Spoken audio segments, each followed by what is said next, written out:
సమస్య ఏంటంటే, రాజకీయ చదరంగంలో ప్రజల్ని పావుల్ని చేస్తూ, ఆ ప్రజలకే తెలియనీయకుండా ఆ ప్రజల్ని ఆ ఊబిలోకి లాగుతున్నారు. ఇది అందరూ కలిసి చేస్తున్నటువంటి దౌర్భాగ్యకరమైనటువంటి పరిస్థితి. అమరావతిని ఎవరు కదిలించలేరు. ఎవరు కదిలిస్తారు? ఏ ఊరినన్నా ఎవడన్నా కదిలించడం కుదురుద్దా? రాజధాని అమరావతి అయ్యునా కాదా? భారతదేశ చరిత్ర కాదు, ప్రపంచ దేశ చరిత్రలో ఒక మనిషి పుట్టాడు. పుట్టినటువంటోడు వీడు అబ్బాయి కాబట్టి అబ్బాయి పేరు, వీడు అమ్మాయి అమ్మాయి అమ్మాయి కాబట్టి అమ్మాయి పేరు. ఇది కదా, పుట్టాకే పెడతాం కదా. పుట్టక ముందు ఊహాజనితంగా అనుకుంటాం, నాకు అబ్బాయి పుడితే ఈ పేరు పెడతా, అమ్మాయి పుడితే ఈ పేరు పెడతా అని. ఇంతే కదా సాధారణంగా పుట్టిన తర్వాత. ఇప్పుడు పుట్టని బిడ్డకి పేరు పెడుతున్నారు.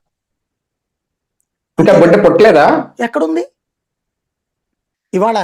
నువ్వు రికార్డుల్లో భారతదేశ చరిత్రలో లేని నగరాన్ని రాజధానిగా ప్రకటించారండి. నోటి మాటలో కాకుండా రికార్డెడ్గా ఎక్కడన్నా రాజధాని ఉందా? అమరావతి. అంటే బిడ్డ పుట్టకుండానే హైకోర్టులు కట్టారా? పుట్టకుండానే అసెంబ్లీలు కట్టారా? పుట్టకుండానే సెక్రటరీ ఎక్కడ కట్టారని చెప్పండి ఒకసారి. ఊర్లో కట్టారు, వెలగపూడిలో కట్టారు. హైకోర్టు ఎక్కడ కట్టారు? ఇంకొక ఊర్లో కట్టారు. ఊరు పేరు ఏ ఊర్లో కట్టినట్టుంది? అక్కడ అమరావతిలో కట్టినట్టుందా? ఆ ఊర్లో